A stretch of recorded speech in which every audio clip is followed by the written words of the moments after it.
Dans l'épisode précédent, l'essai de la BMW 90 nous a conduit en Allemagne, au Klemsek Festival.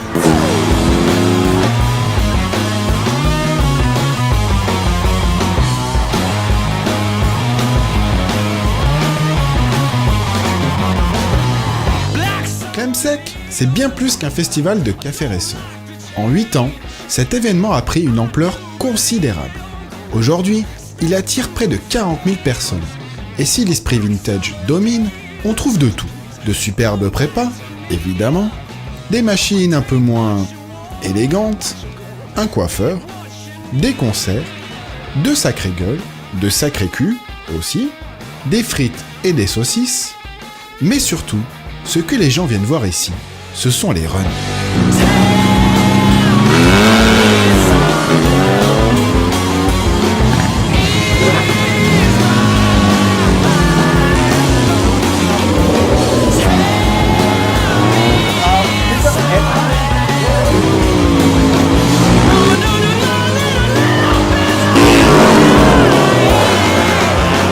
La première compétition du week-end fut l'International Sprint, une sorte de tirage de bourre entre VIP du monde de la moto, avec des préparateurs reconnus, des pilotes à la retraite ou encore en action, et des machines méchamment customisées. Parmi ces invités de marque, on est tombé sur Nicolas Sonina, ancien journaliste à Motojournal, organisateur de l'Aron Biker. Notre ami s'est pointé avec une Yamaha 350 RDLC de toute beauté. This is the only two-stroke today. So do you want to hear it? And do you want to hear it?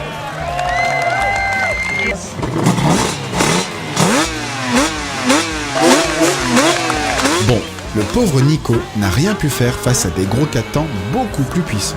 Surtout quand l'un d'eux est entre les mains de Katja Poxen, ancien pilote de GP250, qui n'a rien perdu de son talent dans le lâcher d'embrayage. Parmi toutes ces motos, l'une d'elles nous intéressait particulièrement. Faut dire que c'est un peu pour ça qu'on était venu. Voici une BMW 90 gavée aux hormones, préparée par Edelweiss Motorsport et pilotée par Markus Reiterberger, champion d'Allemagne Superbike en 2013. Avec un flat revu de fond en comble et annoncé pour plus de 150 chevaux, Markus a dominé ses adversaires.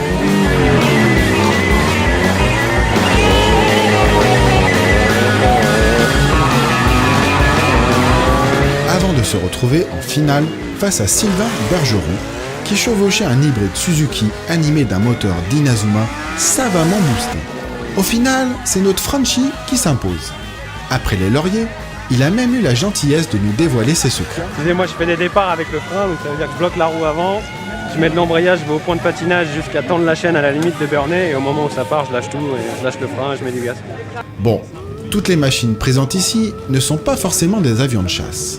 On a aussi droit à de vieux 50 cm3 bien poussifs, à pas mal de séries de poussettes, ou à des motos au bilan carbone plutôt moyen. Tous ces runs, ce succès populaire, c'est bien beau. Mais au fait, le Klemsek 101, ça date de quand? This is the ninth one of Klemsek 101. In 2006 was the first time. And every year more people are coming, and every year we have better bikes, we have tougher guys and ladies, and the weather is high every year, and we have very luck. Did you change the spirit of the rules? It's not a big change, but we have more powerful bikes, we have more European bikes, we have more young guys who wants to drive and wants to win. We have a little bit of race spirit. This is an old racetrack. Yeah. Here, the Solitude racetrack in the 60s, Formula One and Grand Prix for motorcycling. And I think this spirit is here at Klemsek 101. Quand il s'agit de s'amuser, il y a une catégorie qui vaut son pesant de cacahuètes. Elle s'appelle Star Wars, et tout type d'engin y est autorisé à partir du moment où il est monté dans un châssis rigide. C'est un peu la foire au bricolage, avec du chopper motorisé par un gros 4 pattes, de la belle mécanique, de la déco qui laisse peu de place au doute, ou encore du biker jovial et les supporters qui vont avec. Il y a aussi ce petit bijou, piloté par un Français, Sébastien Lopez. plus d'être bruyant, très bruyant même, on peut dire que ce missile sur roue avance plutôt bien, puisque Sébastien s'est imposé en finale. Il y a un cadre de 55, c'est un R50, série 2. Le moteur, c'est des Carter de RS de 78. Les culasses, c'est des GS de 92. La boîte, c'est une R100R de 92. La batterie, c'est une S1000 RR 2014, pour la blague. Et la fourche est de 69. Donc c'est vraiment, il y a un peu toutes les générations. Au milieu de toutes ces superbes machines, on en avait presque oublié la raison pour laquelle nous sommes venus ici. La BMW 90 et les variantes proposées par la fine fleur des préparateurs européens. Il y a d'abord ce très élégant Café Racer. Casquette de phare, drapeau à damier, on reste dans un look très british.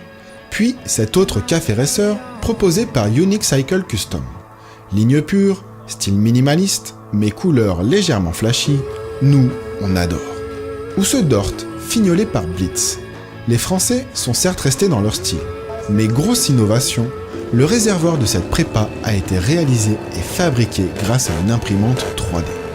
Enfin, il y a cette déclinaison réalisée par El Solitario qu'on dirait tout droit échappé du film Mad Max. Son nom, Impostor. Le style est clairement engagé, hyper original et ne laisse personne insensible, qu'on aime ou qu'on déteste. Cerise sur le gâteau, les concepteurs et leurs bijoux se sont tirés une petite bourre, histoire de prouver qu'une œuvre d'art, ça peut aussi servir à mettre du gaz.